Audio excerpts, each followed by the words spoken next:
Hi guys, how are you all? Me too, very fine. Welcome to Malisa Bruchi and myself Malika.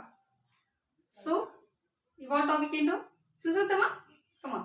Before moving on to the topic, a small request to you all please. If you haven't subscribed it, please subscribe to the channel and also like and share to your WhatsApp groups. Okay? So, నేను ఇలా మాట్లాడకుండా ఉండాల్సింది, అప్పుడు అలా చెప్పుండాల్సింది, నీతో అంత రూడ్గా behave చేయకుండా ఉండాల్సింది, మొన్నే ఈ వర్క్ కంప్లీట్ చేసి ఉండాల్సింది. ఏంటి మేడం అయితే ఇలా మాట్లాడుతుంది అనుకుంటున్నారు కదండి. మనం ఇలా చాలాసార్లు అనుకుంటూ ఉంటాం, అప్పుడు అలా చేయకుండా ఉండాల్సింది, ఇప్పుడు ఇలా చెప్పకుండా ఉండాల్సింది, ఆ వర్క్ అప్పుడే కంప్లీట్ చేసి ఉండాల్సింది, ఇలా నీతో బిహేవ్ చేయకుండా ఉండాల్సింది, అప్పుడు ఎగ్జామ్లో ఇంకా బాగా రాసుకొని ఉండాల్సింది, అప్పుడు ఇంకా బాగా చదువుకుని ఉండాల్సింది. ఇలా రకరకాలుగా ఒక్కొక్కసారి మనం రిపెంట్ అవుతుంటాం, రిగ్రెట్స్ ఫీల్ అవుతుంటాం, అంటే కొంచెం చెప్పాలంటే పశ్చాత్తాపడుతుంటాం, బ్యాడ్గా ఫీల్ అవుతుంటాం. అప్పుడు కంప్లీట్ చేసేస్తుంటే ఇప్పుడు ఇంకా బెటర్గా ఉండేది సిచ్యువేషన్ అని కదా. అందుకే ఇవాళైతే నేను ఈ టాపిక్తో మీ ముందుకు వచ్చేసానండి. Should have, next could have, would have, should have, could have, would have. కాకపోతే ఇక్కడ ఫస్ట్ మీరు గుర్తుపెట్టుకోవాల్సిన పాయింట్ ఏంటంటే హ్యావ్కి, హ్యాస్కి, హ్యాడ్కి ఎప్పుడు కూడా వెనకాల V3 ఉండాలి. సో ఇప్పుడు మనం హ్యావ్ వాడుతున్నాం కదా, సో హ్యావ్కి అయితే ఎప్పుడు కూడా వెనకాల V3. మీకు నేను ఒక వీడియో కూడా పోస్ట్ చేశాను వర్క్ ఫార్మ్స్ గురించి. ఇప్పుడు సపోజ్ ఒక వర్బ్ ఉంది, గో ఉంది, గో, వెంట్, గాన్. గాన్ ఏమవుతుంది? V3. Go V1, went V2, gone V3. So ఇలా suppose do, do, did, done, V3 done కదా. అలాగే suppose complete, completed, completed. So మూడోది V3. సో ఇలా ఎప్పుడు కూడా ఈ హ్యావ్ వెనకాల V3 ఖచ్చితంగా ఉండాలన్నమాట. సో మరి ఈ should have, could have, would have ఇప్పుడు అలా చెప్పకుండా ఉండాల్సింది, ఇలా చేయకుండా ఉండాల్సింది, అప్పుడే కంప్లీట్ చేసి ఉండాల్సింది, ఇలాంటి వాడికి వాడుకుంటున్నాం కదా. మరి ఏ సిచ్యుయేషన్లో షుడ్ వాడాలి, ఏ సిచ్యుయేషన్లో కుడ్ వాడాలి, మరి ఏ సిచ్యుయేషన్లో వుడ్ వాడాలి, అన్నీ ఒకే చోట అయితే వాడేయకూడదు. మరి ఎక్కడెక్కడ ఎలా వాడాలి తెలుసుకుందామా? కమాన్. ఒకసారి అయితే ఇక్కడ చూడండి, షుడ్ హ్యావ్ ప్లస్ V3 అని ఇక్కడ రిగ్రెట్స్ అంటారు సార్. అంటే ఏంటి? ఏదన్నా జరిగిపోయిన దాన్ని ఇంకా మనం వెనక్కి తెలియనప్పుడు అది అలా చేస్తే బాగుండేది అని మనం ఫీల్ అవుతూ ఉంటాం కదా, కొంచెం పశ్చాత్తాపడతాం కదా, అదైతే రిగ్రెట్స్. ఈ షుడ్ హ్యావ్కి, కుడ్ హ్యావ్కి, వుడ్ హ్యావ్కి అన్నిటికీ కూడా మనం చెప్పాలంటే రిగ్రెట్ ఫీల్ అవుతూ ఉంటాం. కాకపోతే ఎలాంటి టైంలో ఏం వాడాలి తెలుసుకోవాలన్నమాట. సో ఇక్కడ ఈ షుడ్ హ్యావ్లో ఏంటంటే ఓన్లీ రిగ్రెట్ ఉంటుంది, అంటే జస్ట్ ఓన్లీ ఫీల్ అవుతాం అంతే. అప్పుడు అలా చేసేసి ఉంటే బాగుండేది, అప్పుడు అలా చెప్పేసి ఉంటే బాగుండేది, ఆ వర్క్ అప్పుడే కంప్లీట్ చేసి ఉండాల్సింది, లేకపోతే ఇది నేను ఇలా రాయకుండా ఉండాల్సింది, అది అప్పుడు నేర్చుకుని ఉంటే బాగుండేది అని జస్ట్ మాత్రం మనం ఫీల్ అవుతాం. అంతకంటే ఇంకా ఏమైతే ఉండదు, only feeling will be there. Okay. So కాబట్టి ఇక్కడ ఏంటంటే చూడండి, ఒక ఎగ్జాంపుల్ని మనం మూడింటికి వాడుకోవచ్చు. ఆ డిఫరెన్స్ అనేది మీకు నేను ఇప్పుడు చెప్తాను, ఒకసారి కొంచెం జాగ్రత్తగా వినండి. ఓకే. సో ఇప్పుడు నన్ను షుడ్ హ్యావ్కి V3 మాత్రం మర్చిపోద్దండి. ఏంటంటే ఏం చెప్పుకుంటున్నాం అంటే ఇవన్నీ గడిచిపోయినాయి, అంటే పాస్ట్లో జరిగినాయి. పాస్ట్లో జరిగిన దానికి మనం ఇప్పుడు ఫీల్ అవుతున్నాం, మూడిట్లో ఉండేది అదే. కాకపోతే ఎట్లాంటి సిచ్యుయేషన్లో ఎలా అనుకుంటున్నాం అనేది ఇంపార్టెంట్. సో కాబట్టి ఇక్కడ ఓన్లీ ఆ రిగ్రెట్ అండ్ ఫీలింగ్ మాత్రమే ఉంటుందన్నమాట, అంటే అది చేయకుండా ఉండాల్సింది, ఇట్లా చెప్పకుండా ఉండాల్సింది అని. సో కాబట్టి ఎగ్జాంపుల్ తీసుకుంటే I should have talk to him politely. అంటే ఏంటి? నేను అతనితో పొలైట్గా మాట్లాడి ఉండాల్సింది, అంటే జరిగిపోయింది పాస్ట్ టెన్స్లో, అదైతే జరిగిపోయింది, చాలా రూడ్గా మాట్లాడేసా. కాబట్టి ఇంక దాని వెనక్కి తేలాను నేను. మాట్లాడిన దానికి ప్రెజెంట్లో అయితే రిపెండ్ అవుతున్నా, ఫీల్ అవుతున్నా, ఓన్లీ ఫీలింగ్ ఇస్ దర్. అది ఇది షుడ్ హ్యావ్కి. Next coming to could have plus V3. So ఇక్కడ ఏంటంటే చాయిస్ ఉంటుంది. అంటే ఏంటి? ఈ పని నేను చేసి ఉండాల్సింది, కానీ నేను ఆ పని చేయలేదు, వేరే పని చేశా, అంటే చాయిస్ తీసుకున్నా. ఎవరు? నేనే తీసుకున్నా, నా వల్లే. అంటే ఒకటి చేయాల్సింది ఇంకోటి చేశా. సపోజ్ నేను బెంగళూరు వెళ్ళాలనుకున్నా, అక్కడ ఏదో వెళ్ళుంటే నాకు ఇంకా బెటర్గా ఉండేది, కానీ నేను బెంగళూరు వెళ్ళా. వేరే దాన్ని చెన్నై వెళ్ళా, ఇది మిస్ అయ్యా. అంటే చాయిస్ ఎవరు తీసుకున్నారు? నేనే తీసుకున్నా. సో కాబట్టి ఇక్కడ చాయిస్ ఉంటుంది అనమాట. సపోజ్ అలాగే సపోజ్ ఒక డిన్నర్కి వెళ్ళాను, లేకపోతే ఏదో మంచి ఫంక్షన్కి వెళ్ళాను. అక్కడ ఒక రెసిపీ చాలా బాగుంది, కానీ అది చూస్తానే కొంచెం అలా లేదు. సో అందుకే ఏం చేశాను, నేను అది చూస్ చేసుకోకుండా పక్కకు చూస్ చేసుకున్నా. కానీ తర్వాత చాలామంది చెప్పారు దాని గురించి, ఎంత బాగుంది, చూస్తానికి కొంచెం అటు ఇటుగా ఉన్నా టేస్ట్ అయితే ఎక్సలెంట్గా ఉందని. అప్పుడు ఫీల్ అవుతున్నా ఏమని, I could have eaten that sweet or dessert whatever it may be, but I chose the next one. అంటే అది తీసుకోకుండా నెక్స్ట్ది చూస్ చేసుకున్నాను అని చెప్పడం అనమాట. సో ఇక్కడైతే మీకు చాయిస్ ఉంటుంది. సో ఈ ఎగ్జాంపుల్ని ఇలా రాయాలనుకుంటే, I could have talk to him politely. నేను అతనితో మాట్లాడుండాల్సింది ఎలా, పొలైట్గా. But I spoke very rude. నేను చాలా దురుసుగా మాట్లాడా. అంటే ఏంటి, ఇలా మాట్లాడుండాల్సిన చాయిస్ ఉంది, కానీ ఈ చాయిస్ తీసుకోకుండా రూడ్గా మాట్లాడే చాయిస్ తీసుకున్నాను నేను. సో ఇలా ఇక్కడైతే మనకి చాయిస్ ఉంటుంది ఎప్పుడు, కుడ్. సో చాయిస్ ఉన్నప్పుడు మాత్రం కుడ్ యూస్ చేసుకోండి. ఉత్తి ఫీలింగ్ మాత్రమే ఉన్నప్పుడు షుడ్ యూస్ చేసుకోండి. Next coming to would have. ఇక్కడ వుడ్ హ్యావ్ ఏంటి అంటే, మీరు ఇక్కడ చూస్తున్నారు కదా కండిషన్, అంటే ఒక కండిషన్ ఉంటుంది అక్కడ. ఆ కండిషన్లో ఇంకా అలా తప్ప మనకి వేరే చేయాల్సిన చెప్పాలంటే ఒక ఆపర్చునిటీ అయితే ఉండదు. ఖచ్చితంగా ఇంకా అదే చేసి తీరాలి. అట్లాంటప్పుడు మాత్రమే మనం వుడ్ హ్యావ్ యూస్ చేసుకుంటాం. ఆవిడ టాక్ టు హిమ్ పొలైట్లీ. అతనితో నేను మాట్లాడుండేదాన్ని లేకపోతే మాట్లాడుండేవాడిని. If he hadn't lied to me, అతను నాతో అబద్ధం చెప్పి ఉండకపోతే, అంటే కండిషన్ అక్కడ అబద్ధం చెప్పాడు కాబట్టి నేను పొలైట్గా మాట్లాడలేదు, రూడ్గా మాట్లాడా. సో చూడండి, ఇది కండిషన్ అనమాట. If he had like to me అంటే ఇదేంటిది, ఇఫ్ క్లాజ్ అనమాట. సో ఇక్కడ కండిషన్తో ఉన్నప్పుడైతే వుడ్ హ్యావ్, చాయిస్ ఉన్నప్పుడైతే కుడ్ హ్యావ్, ఓన్లీ రిగ్రెట్ అయ్యే ఫీలింగ్ ఉన్నప్పుడు మాత్రం should have. Simple, single point.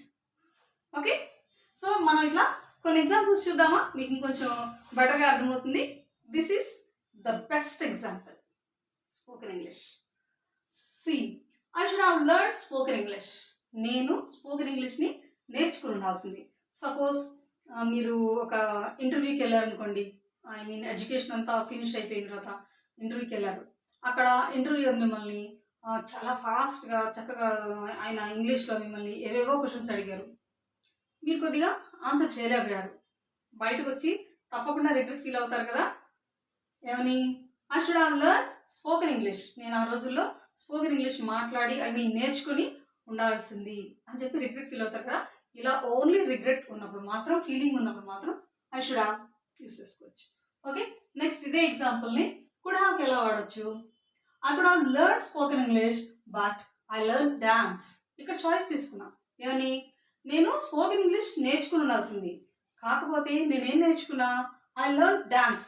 Suppose ఏదైనా సమ్మర్ క్లాసెస్ లేకపోతే ఇంకెక్కడన్నా మామూలుగా మనం స్పెషల్ కోర్సెస్ ఒక్కోసారి ఈవినింగ్స్ కూడా అట్లా స్పెషల్గా వెళ్ళి నేర్చుకుంటూ ఉంటారు కదా పిల్లలు, పేరెంట్స్ నేర్పిస్తూ ఉంటారు కదా.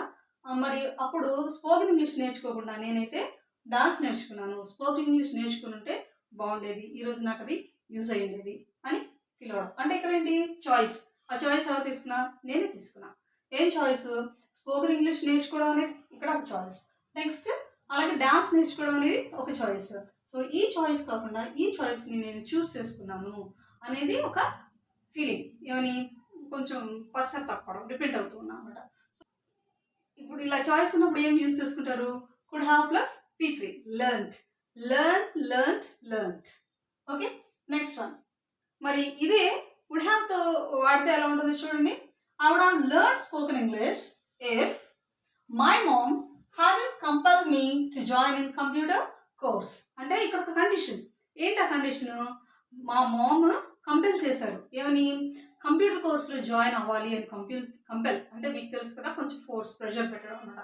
సో అలా కంపెల్ చేయకపోయి ఉంటుంటే, మా మామ్ కనుక కంప్యూటర్ కోర్స్లో జాయిన్ అవ్వమని కంపెల్ చేయకుండా ఉండుంటే నేను స్పోకెన్ ఇంగ్లీష్ నేర్చుకుని ఉండేవాడిని అది ఉండేదాన్ని అనమాట.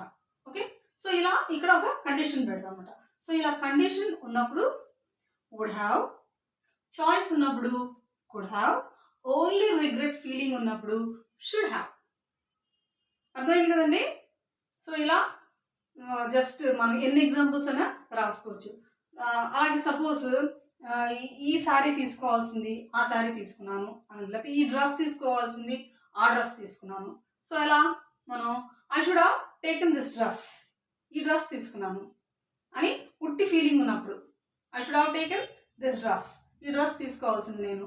సపోజ్ లేకపోతే ఇంకో ఎగ్జాంపుల్ చెప్పుకున్నామా, ఒక్కొక్కసారి మనం ఏదైనా షాపింగ్కి వెళ్తాం, అక్కడ ఒక్కొక్కసారి ఆ టైంలో మనకు అనిపిస్తుంది ఇది చాలా బాగుంది అని టెంప్ట్ చేసేస్తుంది, తీసేసుకుంటాం. కానీ ఇంటికి వెళ్ళిన తర్వాత చాలాసార్లు అనుకుంటాం ఈ డ్రెస్ కాదు పక్కన ఇంకా బాగున్నట్టుంది, ప్రైస్ కూడా చాలా రీజనబుల్గా ఉంది, చాలా అనిపిస్తుంది కదా. నాకు కూడా చాలాసార్లు అనిపించింది అని ప్రతి వాళ్ళకి అనిపిస్తుంది. అప్పుడు ఇక్కడ ఈ ఎగ్జాంపుల్ ఎలా వాడుకోవచ్చు, ఫస్ట్ ఓన్లీ రిగ్రెట్ అనుకున్నప్పుడు ఏమని చెప్పచ్చు, I should have selected that dress, only feeling ఉన్నప్పుడు. అలా కాకుండా చాయిస్ ఉంది అనుకున్నప్పుడు మనం ఎలా రాయొచ్చు, I could have selected that dress instead I chose this one. Okay, next థర్డ్ది వుడ్ హ్యావ్కి ఎలా వాడుకోవచ్చు అది, మరి దాన్ని వుడ్ హ్యావ్కి ఎలా చెప్పచ్చు, I would have selected that dress if I had not faced any shortage of money. Money shortage అవ్వకపోయింటే ఆ డ్రెస్ని నేను సెలెక్ట్ చేసుకుండాల్సింది, లేకపోతే సెలెక్ట్ చేసుకుని ఉండేవాడిని లేదా ఉండేదాన్ని అని చెప్పడం. సో ఇలా సింగిల్ పాయింట్ అని చెప్పాను కదండి. సో ఓన్లీ ఫీలింగ్ ఉన్నప్పుడు షుడ్ హ్యావ్, చాయిస్ ఉంటే కుడ్ హ్యావ్, కండిషన్ ఉంటే వుడ్ హ్యావ్. ఇంకా లాస్ట్ ఫైనల్ ఇంకొక ఎగ్జాంపుల్ చూసేద్దామా, కమా ఇంకొక ఎగ్జాంపుల్ చూద్దామా. I should have completed my project work, నేను నా ప్రాజెక్ట్ వర్క్ని కంప్లీట్ చేసి ఉండాల్సింది. అంటే పాస్ట్లో యాక్షన్ ఇది జరిగిపోయింది, కంప్లీట్ అవ్వాల, పెండింగ్ ఉంది, దానికోసం ఇప్పుడు నేనైతే ఫీల్ అవుతున్నాను, రిపెంట్ అవుతున్నాను. సో ఓకే, ఇట్లా ఓన్లీ ఫీలింగ్ ఉన్నప్పుడు should have. Next one, I could have completed my project work yesterday it self, అంటే నిన్నే నేను ఈ ప్రాజెక్ట్ వర్క్ని కంప్లీట్ చేసి ఉండాల్సింది, but I completed it today, కానీ నేను దాన్ని ఇవాళ కంప్లీట్ చేశాను.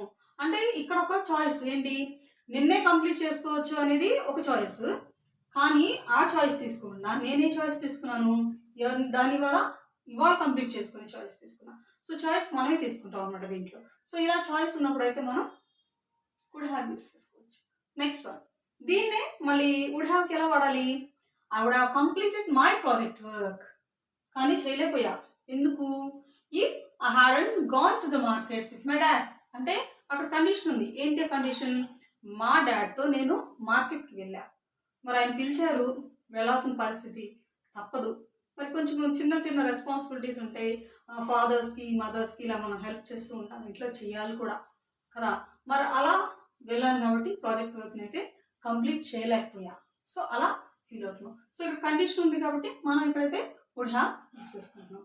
సో ఇలా మనం చెప్పాలంటే ఒక రీక్యాప్ ప్రతిసారి చెప్తాం కదండి, ఇలా రీక్యాప్లో మొత్తం లెసన్ని ఒక సింగిల్ పాయింట్లో చెప్పాలి అనుకుంటే, మనం ఇలా ఏదైనా వర్క్ పాస్ట్లో జరిగిపోయి పాస్ట్లో కంప్లీట్గా అదైతే జరిగిపోతుంది, యాక్షన్ కంప్లీట్ అయిపోతుంది, దాని గురించి మనం ఇప్పుడు రిపెంట్ అవుతున్నా, కొంచెం పశ్చాత్తాపడుతున్నా, అలా చేసి ఉండాల్సింది, ఇలా కాకుండా ఉండాల్సింది, ఇలా చేసి మాట్లాడుండాల్సింది, ఇలా ఫీల్ అవుతున్నప్పుడు మనం ఎక్కడ షుడ్ వాడాలి, ఎక్కడ వుడ్ వాడాలి, ఎక్కడ కుడ్ వాడాలి అంటే షుడ్ ఓన్లీ రిగ్రెట్ అనే ఫీలింగ్ ఉన్నప్పుడు మాత్రమే, పశ్చాత్తాపడుతున్నప్పుడు మాత్రమే వాడాలి, ఇది షుడ్. నెక్స్ట్ కుడ్ హ్యావ్ ఎప్పుడు వాడాలి మరి అంటే, ఎప్పుడైనా చాయిస్ ఉంటుంది కదా, అంటే ఈ పని కాకుండా అది, అది కాకుండా ఇది, ఆ చాయిస్ అయితే కంప్లీట్గా మనమే తీసుకుంటాం. ఓకే, ఇంకెవరి ఇన్ఫ్లుయెన్స్ అయితే ఉండదు. సో ఇలా చాయిస్ ఉన్నప్పుడు కుడ్ హ్యావ్. అలాగే కండిషన్, అక్కడ కండిషన్ ఉంటుంది, తప్పకుండా ఆ కండిషన్ మనం ఫుల్ఫిల్ చేయాల్సి వస్తుంది, అలా కండిషన్ ఉన్నప్పుడు మాత్రం వుడ్ హ్యావ్ యూస్ చేసుకుంటాం. That's all. సో ఒకసారి అయితే మీరు ఏం చేస్తారు అంటే, మరి నేను కొన్ని ఎగ్జాంపుల్స్ చెప్తాను, మీరు కూడా కొన్ని ఎగ్జాంపుల్స్ మీ అంతా మీరు రాయండి, ఓన్గా రాయండి, తప్పకుండా రాయండి, రాస్తేనే మీకు వస్తుందండి. అలాగే రాసింది కూడా చక్కగా స్పోకెన్ ఇంగ్లీష్లో పైకి పెద్దగా గట్టిగా అనడం అయితే అలవాటు చేసుకోండి. ఎలాంటి ఇన్హిబిషన్స్, ఫియర్స్ ఏమి పెట్టుకోదండి, వాళ్ళు ఇలా అనుకుంటారు వీళ్ళు ఇలా అనుకుంటారని, అలాంటివన్నీ పెట్టుకుంటే మనమైతే ముందుకెళ్ళలేము. సో కాబట్టి ఎందుకంటే నోబడీ ఈజ్ పర్ఫెక్ట్, ఎవరు పర్ఫెక్ట్ కాదు కదా. సో మీకుండే ప్లస్ పాయింట్స్ మీకుంటాయి, మీకుండే అడ్వాంటేజెస్ మీకుంటాయి, కాబట్టి చక్కగా ఇలా ఓన్ ఎగ్జాంపుల్స్ రాసుకొని లౌడ్గా దాన్ని ప్రొనౌన్స్ చేయడం, మంచి ఇంటర్నేషన్తో ప్రొనౌన్స్ చేయడం అనేది అలవాటు చేసుకోండి. So that's all for today. అలాగే ఇంకో చిన్న రిక్వెస్ట్ అండి, వీడియో అయితే చూస్తున్నారు, మీ సపోర్ట్కి, మీ ఎంకరేజ్మెంట్కి అయితే నిజంగా అండి శిరస్సు నుంచి నమస్కరిస్తున్నాను. కాకపోతే ఒక చిన్న రిక్వెస్ట్, లైక్ కొడుతున్నారు కూడా, లైక్స్ కూడా కొట్టండి. అలాగే కామెంట్స్ చేయండి. మీరు కామెంట్స్ చేస్తే ఏంటి అంటే నాకు ఇంకా బాగా ఉత్సాహం అనిపించి ఇంకా మంచి మంచి వీడియోస్ చేయాలి అనిపిస్తుంది. సో మీ కామెంట్సే నాకు బలం అనమాట. So that's all for today. I'm going to I got to end this session, and I hope we will meet in the next session. Until then, keep smiling. This is Malika signing off. Bye. Take care. Stay safe. Stay healthy. Thank you for watching.